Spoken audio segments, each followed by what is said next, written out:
talking a little bit about AI, what it is, how you think it's going to change things. AI is going to really change how we interact with software and machines in general in the upcoming 10 years. Let's talk a little bit about what you consider AI to be. An AI system is a digital brain. Okay, we have these digital brains. What makes it so risky? One thing that always fascinated me about AIs is that they are not only spitting out what they have seen before, they are also extrapolating, just like we do. When you talked initially about AIs being brains, it sounds like a different cortex. Is there a list of outcomes we don't want? It's more complicated than just a set of fixed rules. ChatGPT, how do you know whether it's right or wrong? What is this parent AI doing? You would train an AI against each other, so you will have an AI trying to trick another one. We are playing around with very powerful tools. Hello, how are you? I'm good, thanks. Good. I'm going to introduce you a bit. So this is Kate Puesh, and um, apart from being very experienced in the industry, she is a director of AI engineering at Axon. She's been at Microsoft for many years as engineering manager, so guiding and leading on the other engineers towards their goals. As an architect, hands-on building systems for many years at Microsoft. And she's going to talk to us a little bit about AI, her understanding of it, how she thinks it's going to affect humanity, the market, how people work. And it would be great to learn from her today. So thank you for taking the time and joining us. Sure, I'm glad to be here. Fantastic. So first thing I want to ask is, what's your day-to-day like? So what does a director of AI engineering do? Okay, what do I do every day? Well, I do something I really like actually. I do solve problems and I remove barriers from people. I try to empower people, give them the tools they need to be successful and to build good things. So that's a lot of problem solving in all kinds of domains. It can be technical problem, it can be a legal problem, it can be um, an ethical problem. So I help people to find solutions, and I give them the right contact and the right materials and funds so that they can build good things for the company. Do you have a way of sort of when a person comes to you for a problem, regardless of sort of the subject matter, do you have a way or a step-by-step process of sort of processing what they need and what kinds of things you might be able to provide them, or if you want to push them in one direction or another? So what's your ethos on that? Yeah, great question. Um, I really like the Socratic approach. I like to ask questions to help people find solutions rather than prescribing. I think that's not really useful when you just give a solution to someone. Actually, they don't get much value and they're going to come back with another question.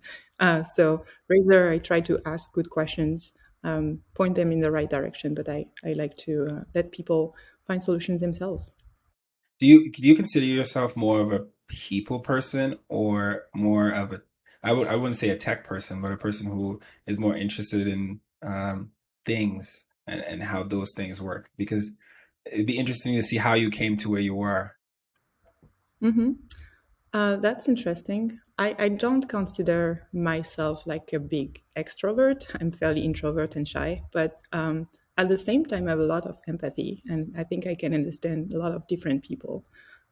What I really enjoy in my work right now is I'm working with a lot of different cultures, and I work with people in different countries in Asia, in Europe, and in the US, in Canada, and they all think very differently, and that's great. I love to be exposed to that, all this different way of seeing problems.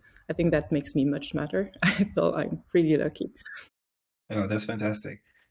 So do you feel like people from different places approach problems differently? And do they approach tech problems differently from different places? I don't know how that would be possible, but is that a thing? um, I mean, every person is different, um, but there are cultural trends, and just in the way people communicate or what they will care about first when they look at a problem. Yeah, there are cultural things. I think if you ask, for example, French person, French people are much more direct than American people. They, when I arrived here, it was I had to learn to say everything is awesome and that's great. That this coffee is wonderful. For a French person, like it's if I say into my parents in French, "Oh, mom, your coffee is wonderful," she will be like, what's going on?" It's just coffee, Kate. Anyway, um, yeah, I think for American people, you need to show them the North Star and tell them that's what we are building, that's where we are going. Why? For French people, you need to talk from the get go about the risks and how you are going to handle that. And, they are much more, they have a different approach, I think. So there are cultural differences still, even so every person is unique. I don't know, do you think there's a leadership style that's it's better, or you feel like, it's sort of very much about the culture?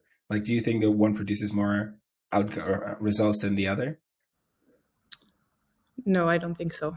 Uh, I think um, a good leader is able to see the value of diversity and combining different way of thinking and approaching problems. So I think what's working best is combining, a person from each culture together, and they challenge each other, and they find the right path this way. If you think about both of those that you identified, right? One is, really putting forward something that's big and positive and Hmm. pushing people towards that. And I think that can create a lot of momentum. But then I think with the example you just gave on the other side, where it's very realistic, like here are all the seven things that might go wrong, and let's attack them individually. Like that's more realistic, but it could also be something that makes you less willing to do something because you're like, oh, I have all these challenges ahead. So Hmm. do you? I would almost assume for one side you would have to sort of bring them down to earth, and then from the other side you would have to show them the sky in a Yeah, way.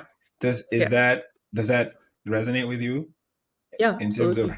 Okay. Yeah, yeah. So let's talk a little bit about sort of how you got to this position as a person that you identified as someone who's a little bit introverted, now having to sort of all day talk to people and give them your energy. Um, so I know that you started off as sort of like an intern, but even before that, what made you interested in technology? Okay, great question. What made me interested in technology?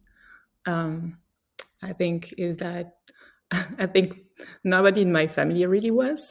they are Me they neither. were all they were all yeah, exactly. They were all artists, and I think it's kind of Oh, natural to want to go beyond what your parents are already giving you. I wanted to explore something new, and so right. I think that's how I got interested when I was young. I also realized that there was a huge potential. I was amazed when I built my first website. I think I was like 13 or something, or 14, and I was amazed at how much you could build with nothing. You did not need a lab or anything like that Right. to make experiments. You can just do everything from one computer. That's an endless world of possibilities. So I love that, and I got into technology. But I'm sure you were quite good at other things. So why did you commit to this as your how you were going to contribute to society? Yeah, great question. Um, I I used to love to write. I still do, but I don't have enough time right now, and that's a Yeah. shame. I should get back to doing that more.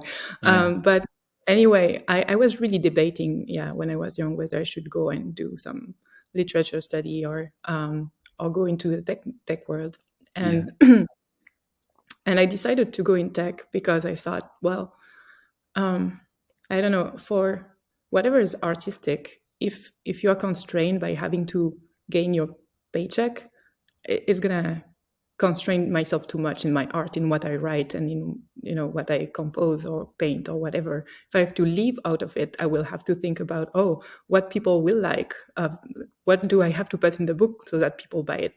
And Right. so I thought that that's not going to work for me. I want to write whatever I want and say whatever I want, and I will contribute to the world and get a paycheck a different way. And I was also really, really curious about science anyway. Mm, So another aspect is I thought that, well, I can write and learn about literature by myself. For science, I need a teacher. So that was mm. another reason. Okay, that's pretty interesting. So if we sort of talk about what you ended up doing when you got into Microsoft eventually, where Hmm. I think Microsoft's a huge company and there's lots of opportunities for a lot of things you could do within the tech Hmm. world, but you decided to sort of commit yourself more to cloud architecture at Hmm. Microsoft and speech and language when it wasn't cool. Now it's all over the place, but Hmm. you did that, you know, at Microsoft and decided to go in that direction. I'm not sure if you did it before and always were interested in it, because it Hmm. sort of is a derivative of, you know, being a person who is interested in writing, but Hmm. being a person who's interested in learning writing and then doing speech and language and is a kind of it sounds the Yeah. same, but it's very different from a practical point of view. Hmm. So even committing yourself in that direction is a whole thing. So what made you? So how did you decide to go in that space at Microsoft? Yeah. Um, okay, that's an interesting question. I think um, it would be too easy if I could just drive my life, saying, "Oh, I want to go into Microsoft. Oh, I want to go work in speech and language." No, the way the world works is you get opportunity, you take them or not. And so I did not decide, after I graduated with my master's, I'm going to go for Microsoft. Actually, I applied to several companies, and my two of my friends, there is a little bit of chance and fate in that. That's what I want to say. Yeah, I did not drive the whole way. I just try to make the right decisions right. based on my principles. And so I followed two friends in Microsoft, and I met that my first manager, who was a great, great person. Um, and I, because that guy was so great, I decided, yeah, I want to be in that team. That's how I started, and that's how I learned to program for real, working on the back end of Outlook. That was there was no AI at all there, but I think it's good. I did a few years of just hardcore programming before jumping into science, because this was a very good team with a very high technical bar, and I like that. So I stayed a while because I thought, well, I'm learning something here. Like when I was a researcher in Montreal, um, I had never programmed before out of the academic context, and definitely that was a blocker. And I felt when I worked for the first time in a professional team with a high technical bar that I was learning something valuable for my ultimate goal, which was to go back to AI and work on, state of the art AI projects. Yeah, so I learned for a while. And when I felt, okay, I'm good enough now, I need to move, I've learned enough from my mentors. I contacted the uh, one manager in cognitive services, which is a applied science department for speech. And I said, well, do you think there's value in having top-notch engineers in your science team? And he said, yeah, absolutely. And so I came in this speech and language team, and I was the first engineer of the first engineering team there. And yeah, that was a great time. I had a lot of fun. I built a large-scale platform for experimentation there, and I worked weekends and long hours, but I did not care. That was wonderful. Um, you know, I was building something new from scratch, and I could see how it transformed the way research was conducted. So it was really motivating. Right. Um, and yeah, after a while, I decided that I started mentoring a few people. My platform was now stable, and Yeah. it was maintained by junior engineers. So I felt it was a good time for me to move and let my platform live without me. It did not needed me anymore, so I moved to another team. But before you go on to the other team, could we talk a little about the technical details of sort of what you build? Is that something we can talk about? I can talk a little bit about it. Like Yeah.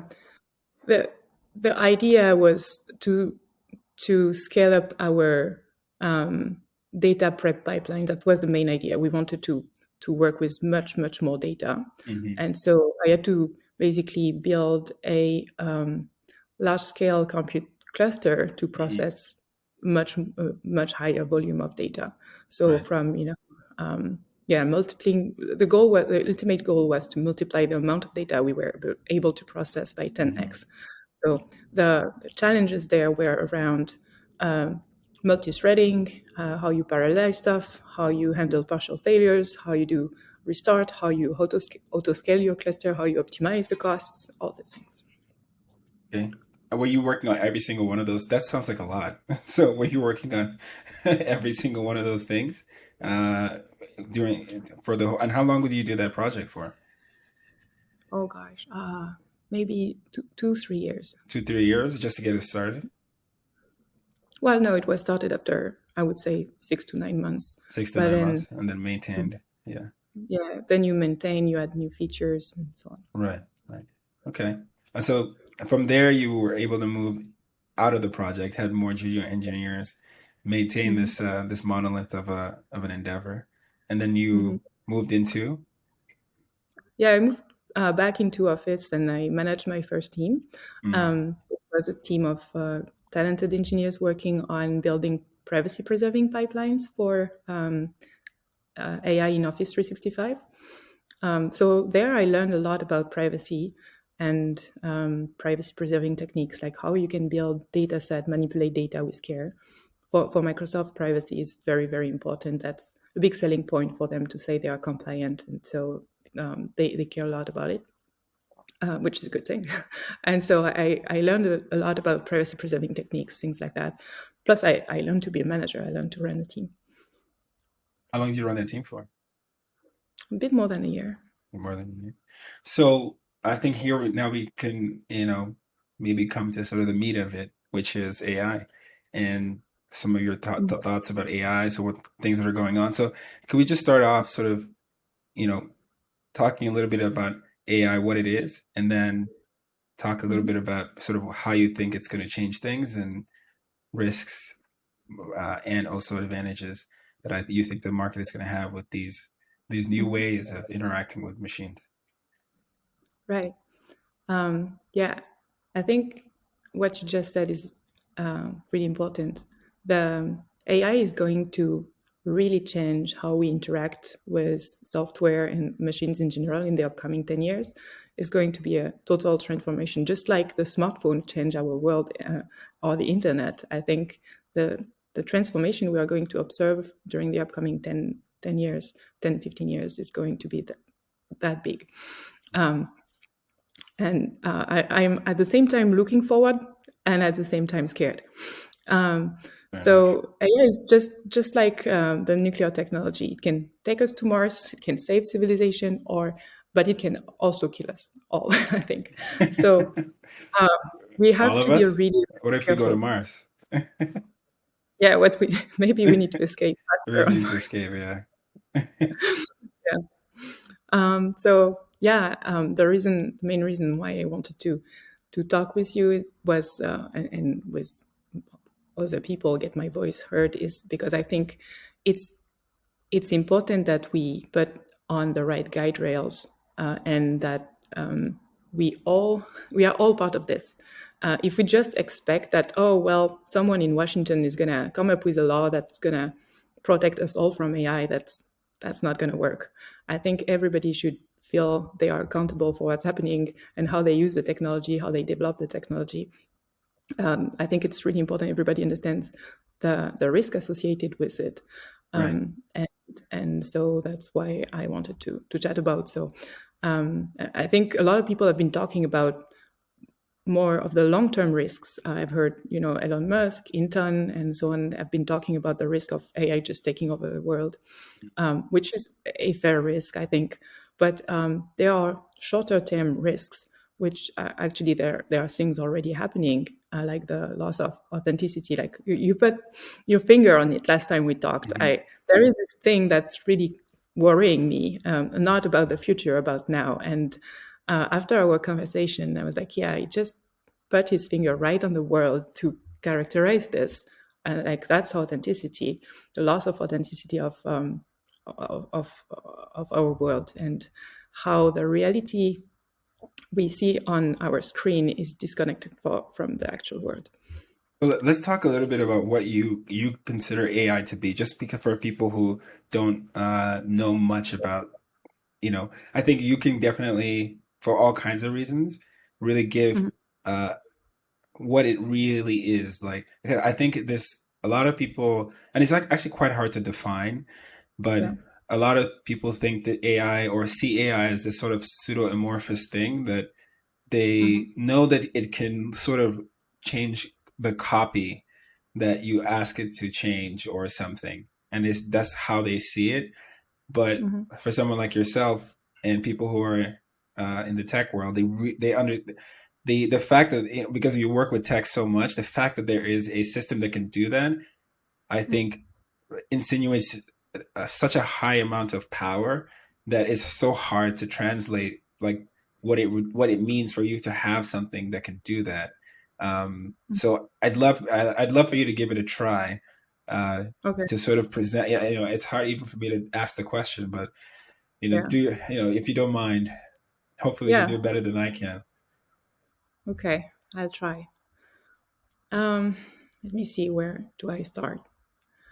I think an AI system is a digital brain that can learn from data and its exposure to the world, um, just like a human baby does.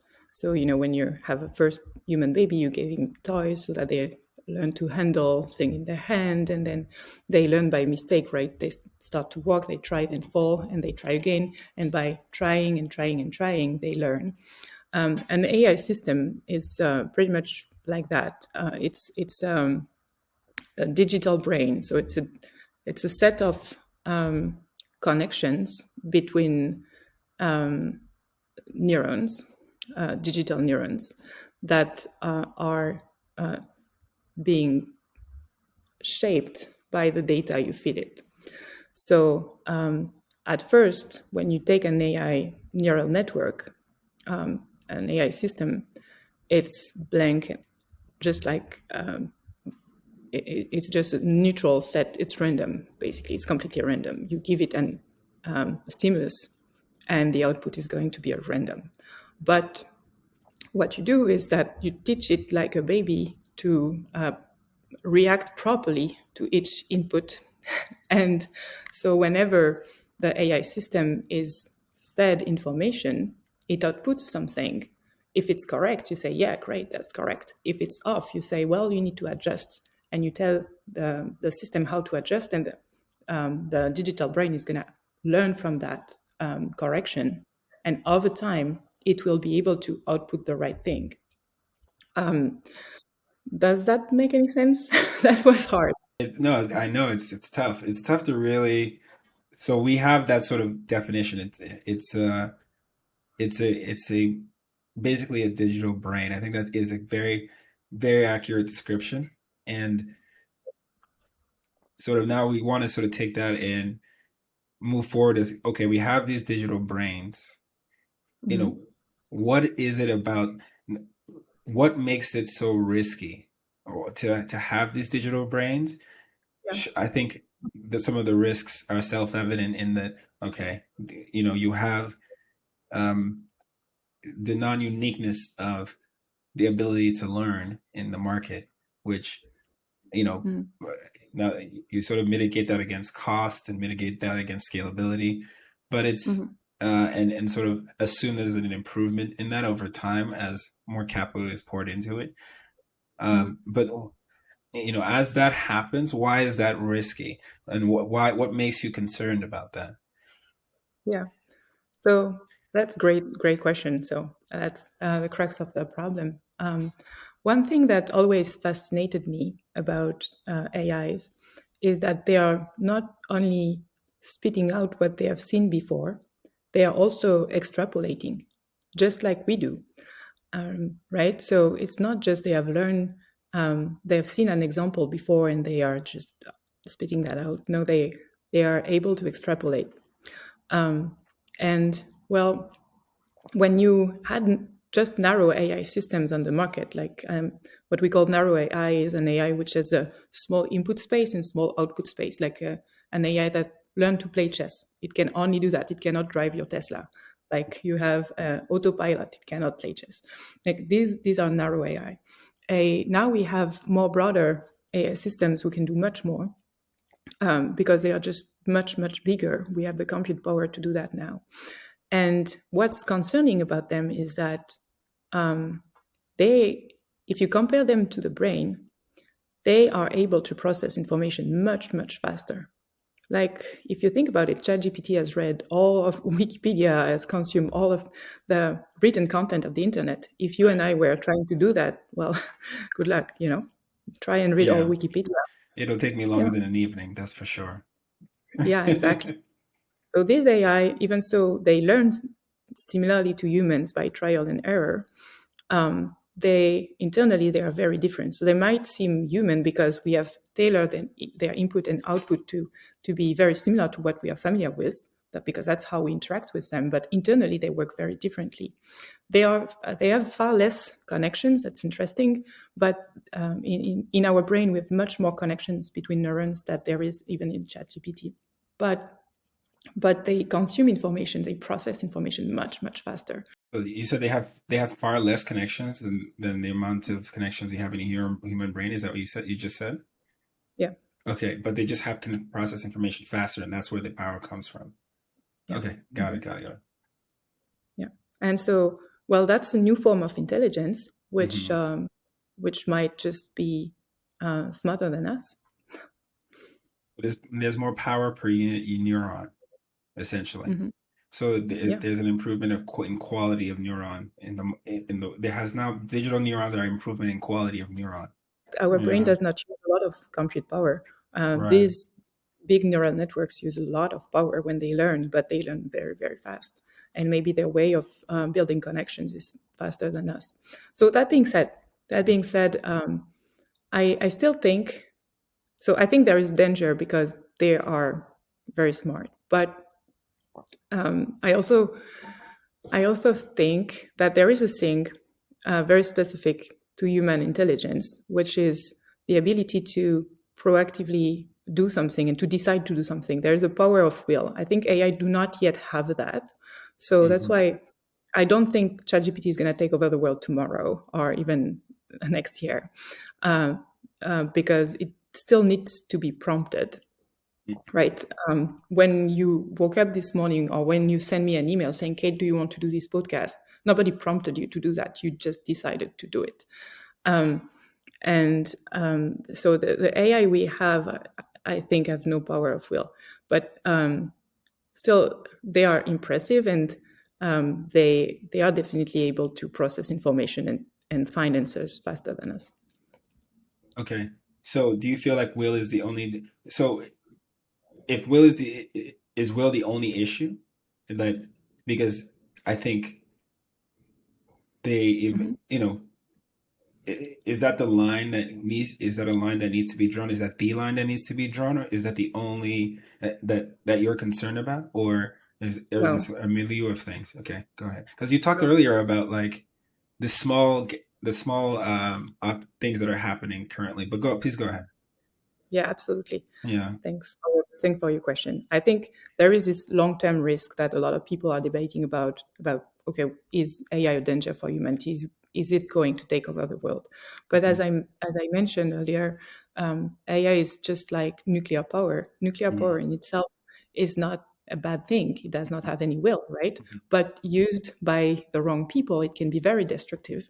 So I think AI is the same way. Is a very powerful tool. We have I don't know if you remember the scandal of Cambridge Analytica. Do you remember that? Yes, Have I you do heard of it? remember. Yes, I do. That was in 2018. Hmm. Uh, so that was before generative AI and ChatGPT was available broadly, right? We have elections coming up, and Let's see what there happens. are Yeah. there are tools, yeah, there are tools online for anyone to create deepfake videos. It's a very creative business. So there are tools being built everywhere and sold for creating fake content and fake videos. Right. And so when we are just months away from an election, it's kind of scary.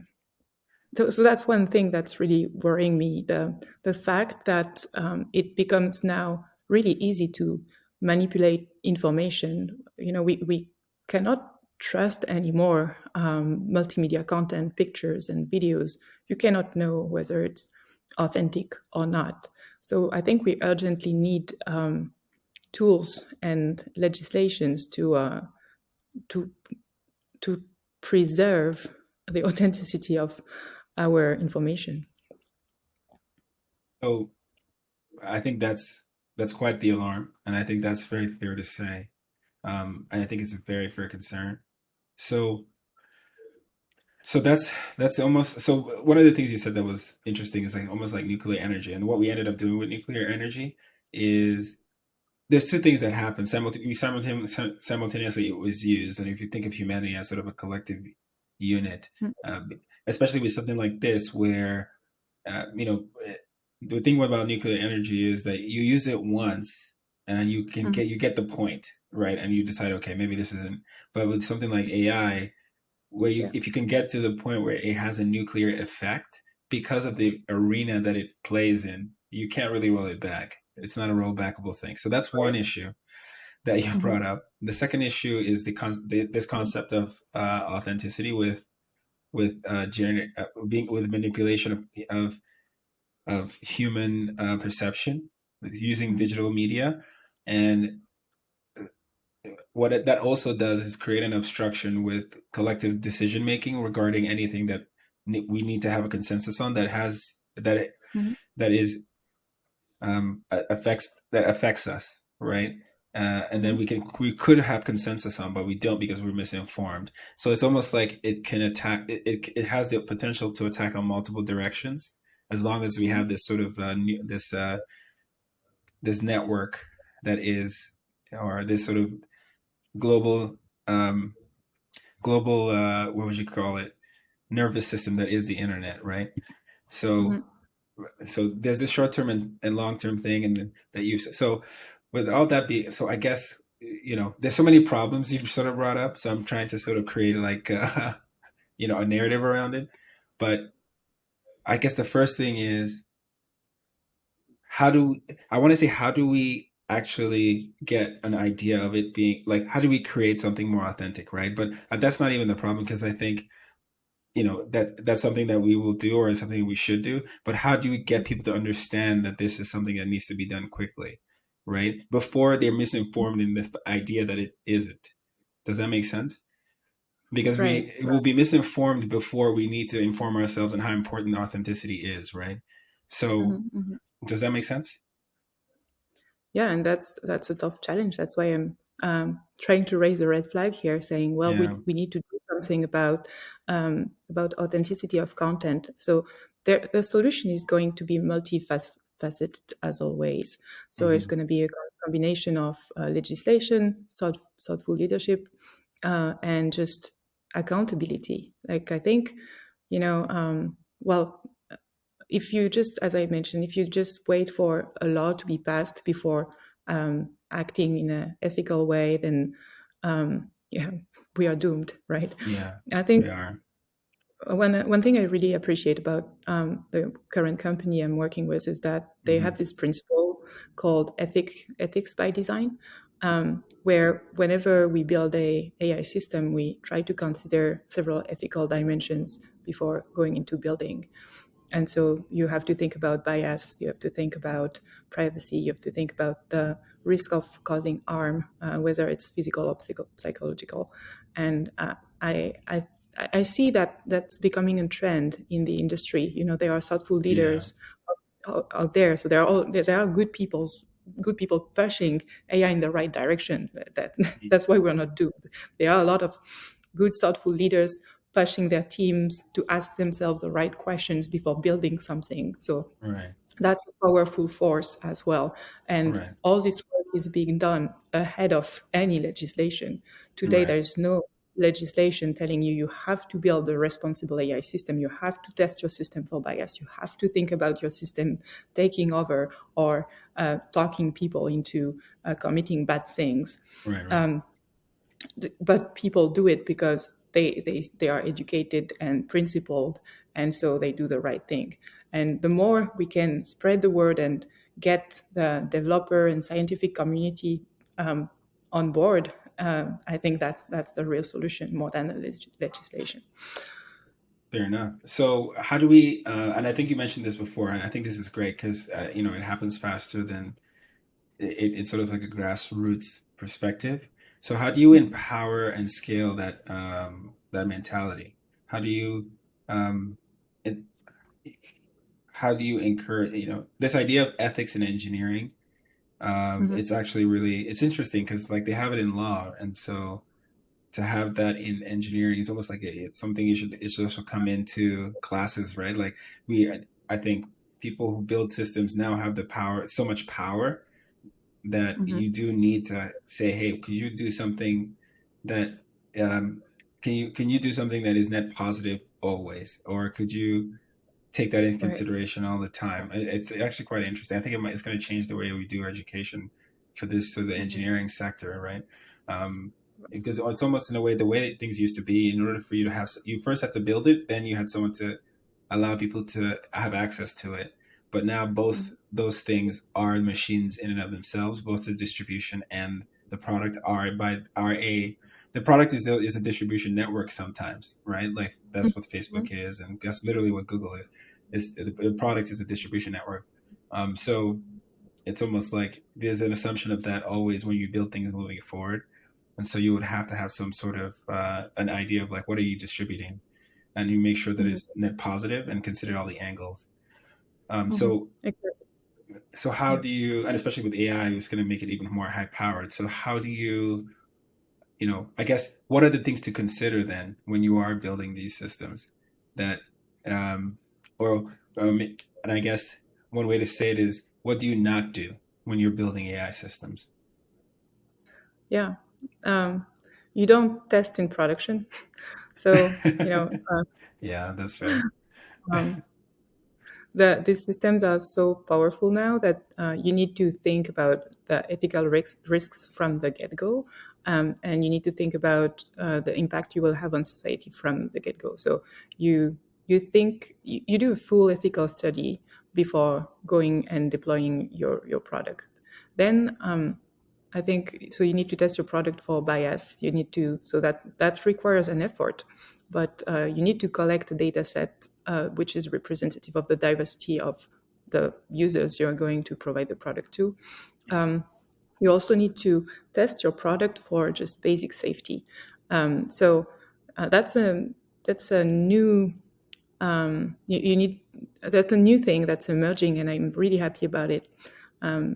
Can you define safety within this context? You know what I mean? Like, what is safety in this context? Imagine you have a AI which is driving your car for you. Right. Okay, it's been tested in most of the scenarios, and it's 99% accurate. But imagine the engineering team has not done their due diligence, and so somehow at some point the AI received an image which is triggering a numerical anomaly, and your car suddenly turns and into a wall. Boom, end of you.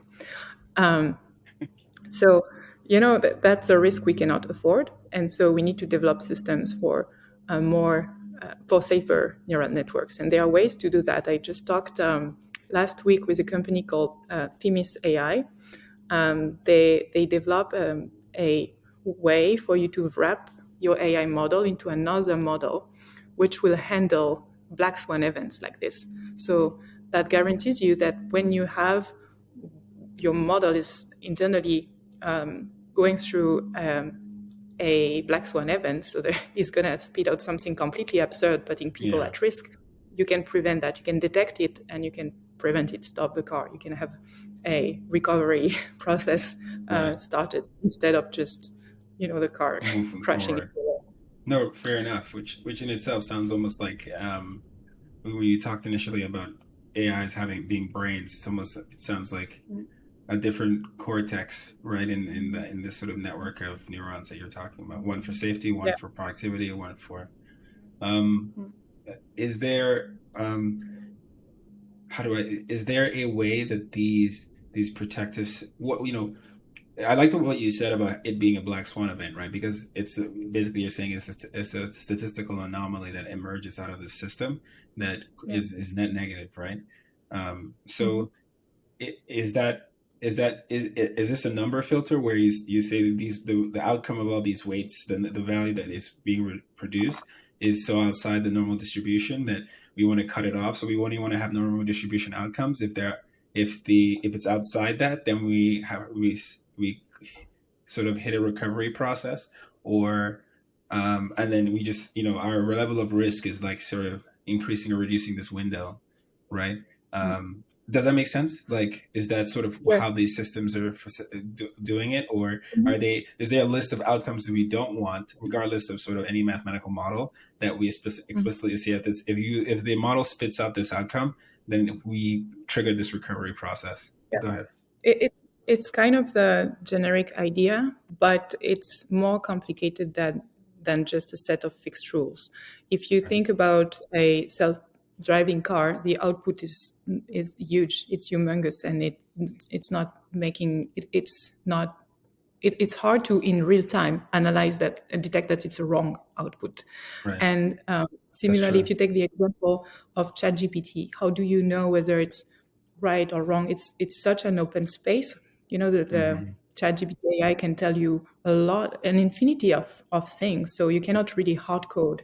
That's a good thing to say. That's not politically correct, or we don't want to expose. So it's complicated, and you need to actually use AI to catch AI errors. So interestingly, we are using AI to correct an Gotcha. Yeah, AI. errors. So how does what is the axiom of that? If I can ask, what is sort of the idea behind that? It's like what is that AI that what is this parent AI doing with Yeah. this? Does that make sense? Like, what is that doing? So I don't know for that specific company. I cannot talk for them, and I don't know about Fair their enough. IP. Yeah. But I can tell you a little bit about how, and it's an open area of research right now, honestly. Yeah. Of course. Yeah. So I don't know how OpenAI is doing their thing. I don't know Yeah. how others or Google is doing it. They keep that recipe very secret internally. Right. But yeah, the idea is that you would train an AI against each other. So you will have an AI trying to trick another one, and you would handle Oh. the output. So it's that kind of mechanism Right. that are being used. Yeah. It's basically like an evolutionary mechanism. They evolve together until one is very good at defeating the other. Yeah. Right. Okay. So we've talked little bit about AI safety, Mhm. and some of the things that we want to look out for when we don't want AI to move in one direction, right? Um, Mhm. and specifically, we talked about. Uh, I guess your example was um, sort of cars and sort of Mhm. making sure that it doesn't produce negative things. Um, Mhm. but one thing you talked about earlier was when we talk about having AI that just sort of generates false realities, and Mhm. sort of there is no sort of set of outcomes that is that can be that is now negative, and we want to prevent. We just anything that it produces has the potential to be an issue, because the issue is in the perception of the person. So what do you think about that, and like sort of the issues around that, and so what are the things that we can do to manage that, right? I mean, there's an obvious like this is fake for sure, a sticker around every piece of Mhm. like anything that's generated by AI or something. But as one might assume, one that sticker can be removed, right? So that's Mhm. like a sort of like a bad solution. What do you, Yeah. as someone who's big in this space, what do you think is at least the area good solutions can exist in? Yeah.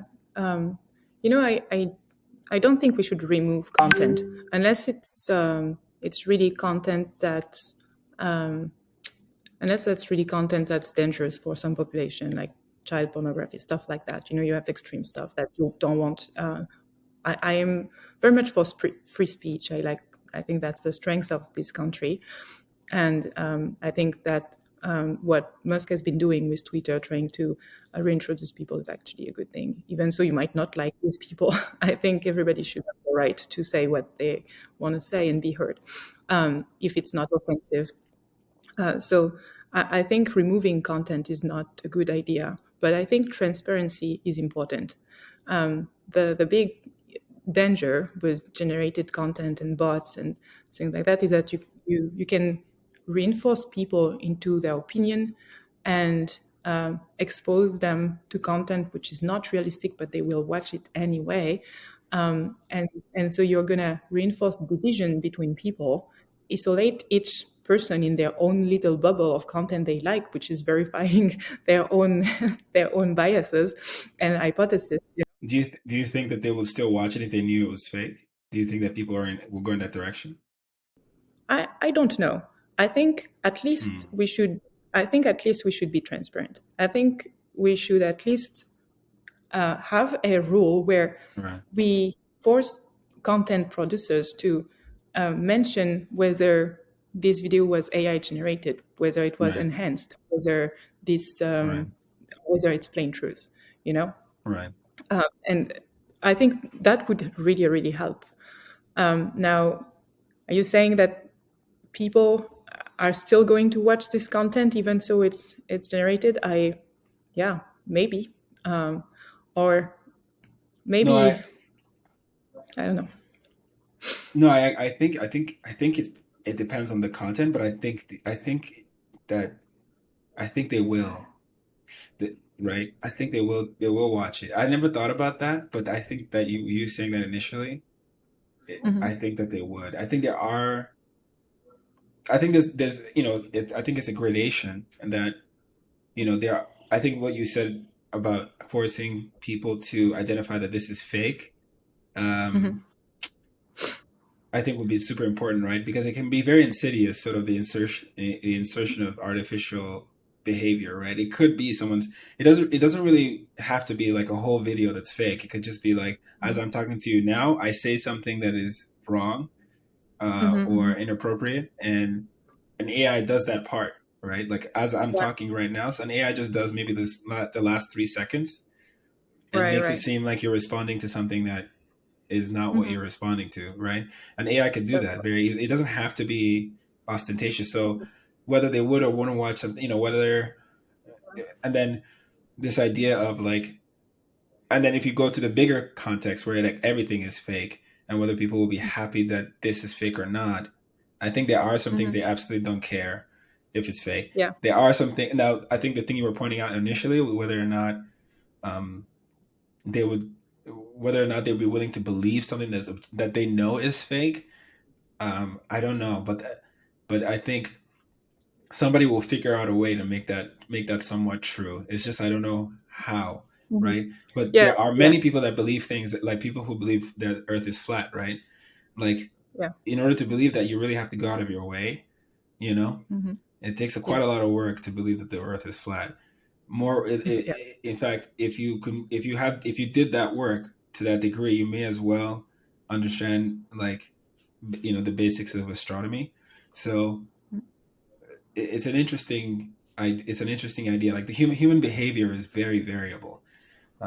So hmm it's interesting. It's a very interesting question. I think Yeah. there is the question of just the truth of facts and information. Right. And yeah, there maybe people will be willing to at least see the problem and have a discussion about whether our president has said that or did not say that. Right. If you have a video out there with our president saying he will take all the guns of all the people in America, um, Right. that you might want to debate about whether it's false or not. But there are other types of content which are generated, which have a different type of impact, which is much more subtle, Mm-hmm. um, and which is dangerous too. So there is a question of the truth of the fact. That's one, and Mm-hmm. I think a lot of people are aware of that and see the risk that I mentioned of something really bad happening during the next election if we don't do something. But Mm-hmm. there are beyond the risk of a civil war. I hope not, Oh God. but beyond Yeah. beyond the risk of that, there is just something that's happening right now, which is the fact that the reality we see through our screens is oftentimes very far from the reality of the real world. Right. There have been countless studies about the relationship between social media and depression in young kids or in teenagers. Mhm. And there is a correlation between the number of hours you spend every day on social media and your level, your happiness, your level of happiness.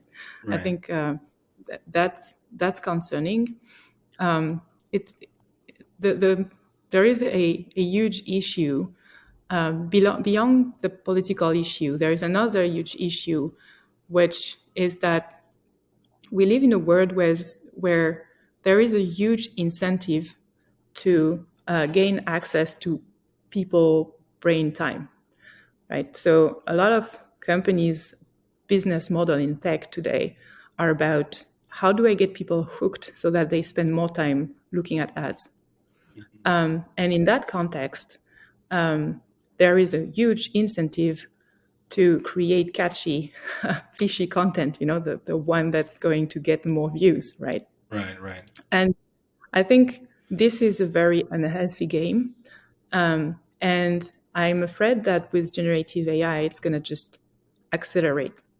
A few psychologists are already trying to raise a flag. Since Right. 2010, there is a huge increase in depression in young teenagers, and especially women, because they spend too much time on social media looking Right. at unrealistic things. Right. And so it's it's it's dangerous, and there is a big lobby, obviously, and nobody's talking about it.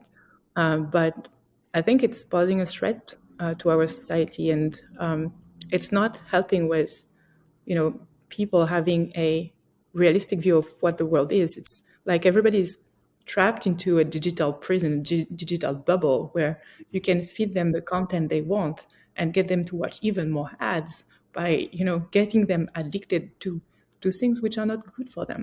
Like, how good is it for you to scroll all day looking at pictures of, I don't know. Things that may not be net positive to you. I'll finish that sentence off. So there's many things. So there's many things there. So the first is I think this idea. First of all, the ideas of the idea of things being artificially constructed to push you in one direction or another has been happening for quite a Mhm. while, right? People have been editing. People have been editing political campaign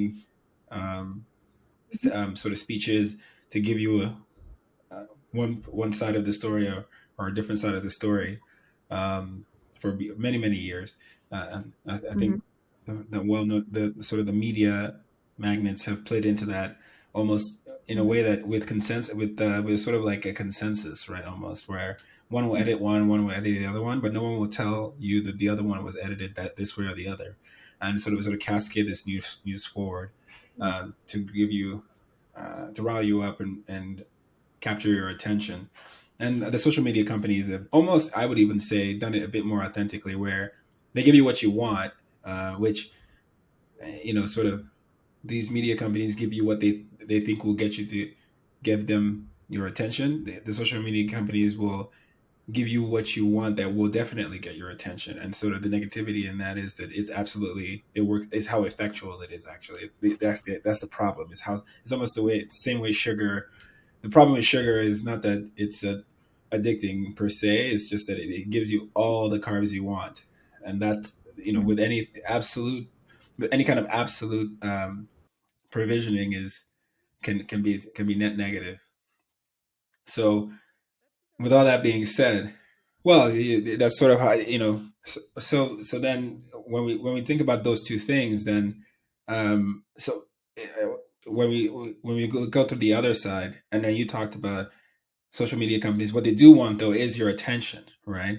And then you also already talked about the fact that people don't really care about authenticity that much per se, but I guess if you have a world where um, your your the kind of content you can produce, it doesn't have to be is only it's not even what other people are making. It's just it can be manufactured just for you. Do you think that these social media companies are going to go in that direction, where you're just going to go online and they're just going to generate a reality for you that you said that you wanted? It's kind of happening. Like if I talk to my friend on the phone about, it was really interesting because I got married recently, and Congratulations. I was, thank you, I was talking about that with friends and stuff. And suddenly I started receiving all these ads about wedding dresses and rings and stuff like that. And Right. now I'm getting all the, yeah, do you want a baby? And all this baby ad stuff. Right. Right. So they're and from all kind of different medium. And maybe I mean, content is already definitely tailored for each person. Right. And based on which ad you would click or look at longer, Right. of course you will get tailored content. Right. So that's really dangerous. I think again, It can be. Yeah. I would rather not have tailored ad for myself. I think that's not good. Um, Right.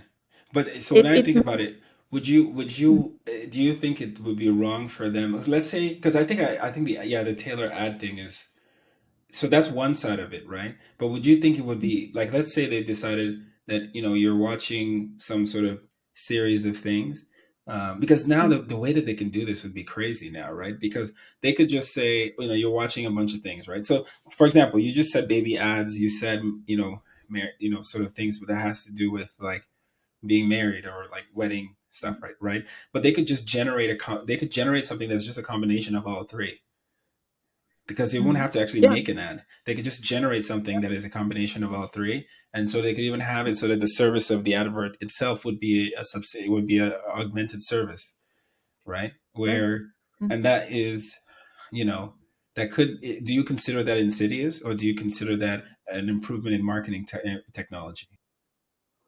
No, I think our marketing technologies are far too good. I think we should not improve them anymore.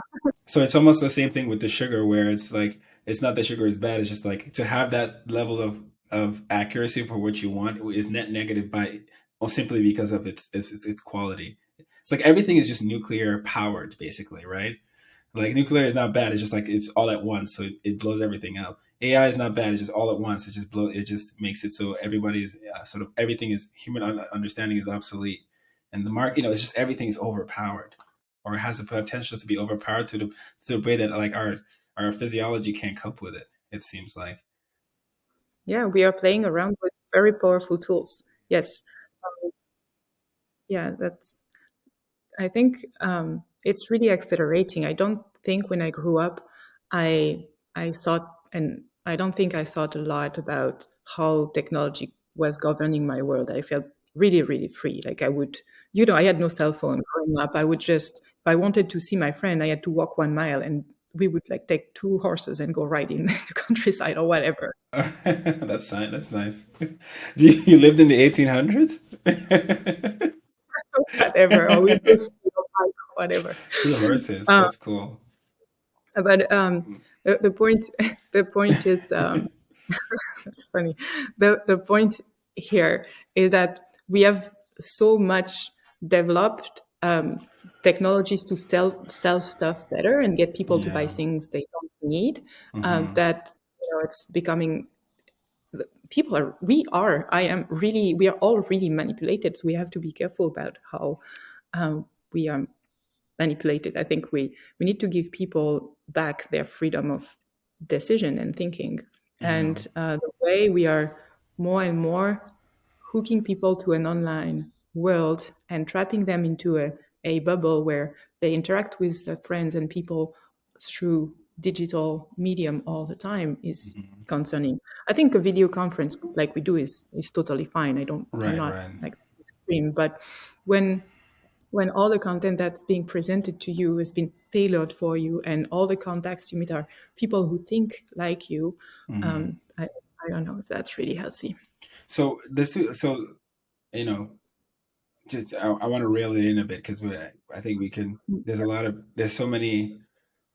There's so many problems, and so you bring it, which you do a great job of sort of bringing up like all these areas that even some of the questions I'm asking are just a derivative of sort of what you're saying. I'm thinking, wow, this can be in this area, this can be in this area, and this could be a problem. But going back to what you talked about, which is at the foundation of all this in terms of solutions, is ethics, right? So we talked a little bit about Right. ethics and some of the things that we need to think about when we think about we need one of the things we need to think about is like lawyers. We need to have ethics in engineering, and we need to have Mhm. that.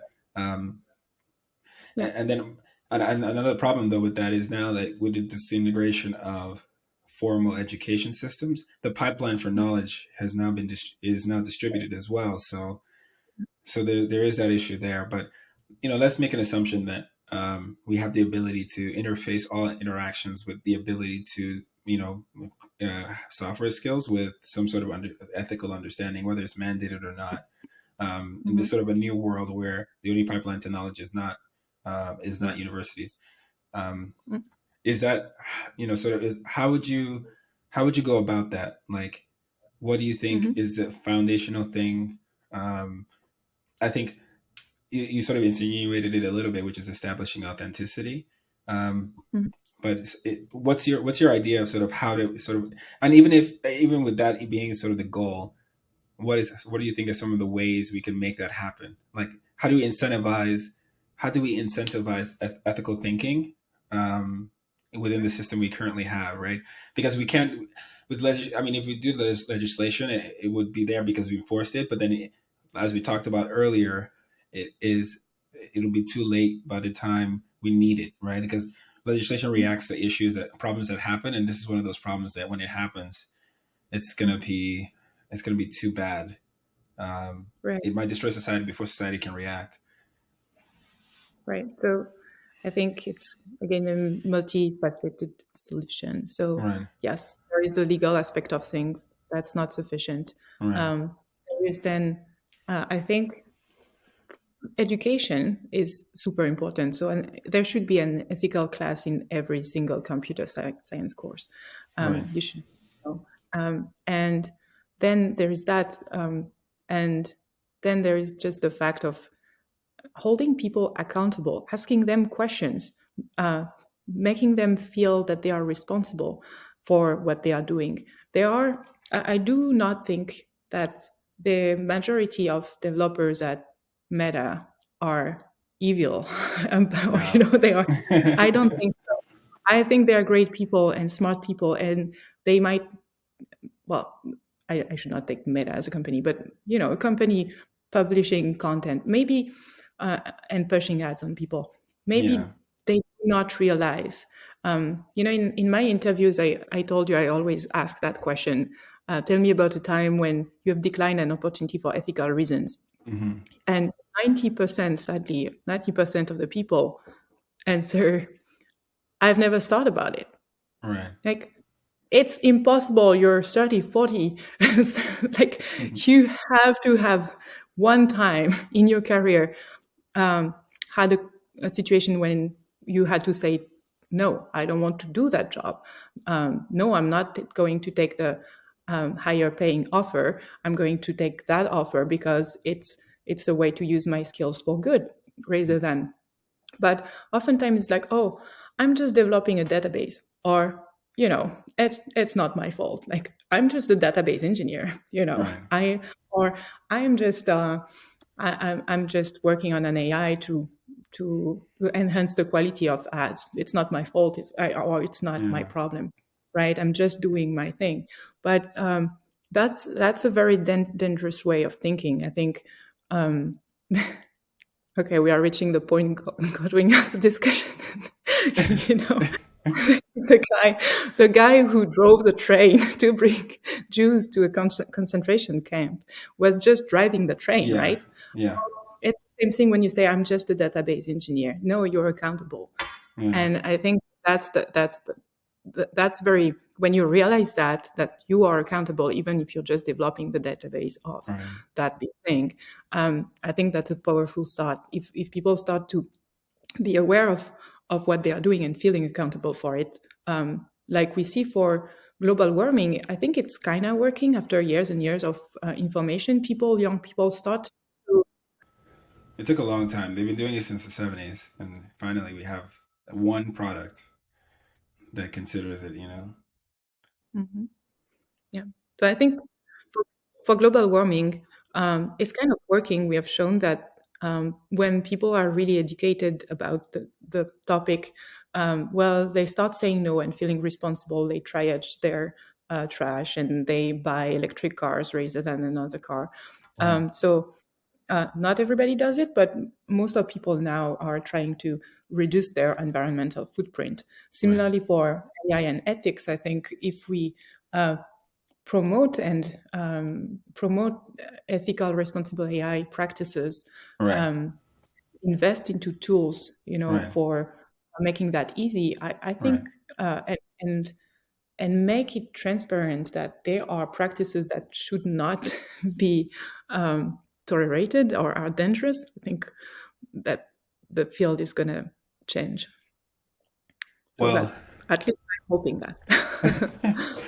well, you know what? It was great talking to you today. Honestly, it was very informative. It brought up a lot of questions, even more than and we talked before, and I thought we had a great Mhm. conversation. But this one was just as thought-provoking and just as difficult Yeah, to meander through. So, Kit, thank you so much yeah. for coming on and teaching us a few things and sort of bringing out these ideas. And if people want to reach out to you, I really do hope people listen to this and take heed to it and really try and like pay attention to sort of the points you're making, because I think these are very hard to understand but very powerful points. And if you're not in tech and you're listening, um, I think just really think about what's being said and just what is sort of the power of the tools that are being brought forward. But if people want to reach out to you, ask more questions and get more clarity, like how do they find you? How are they going to be able to engage with you? Good question. Well, I think they can find me on LinkedIn. I'm not really on social media, as you could have guessed. So Probably.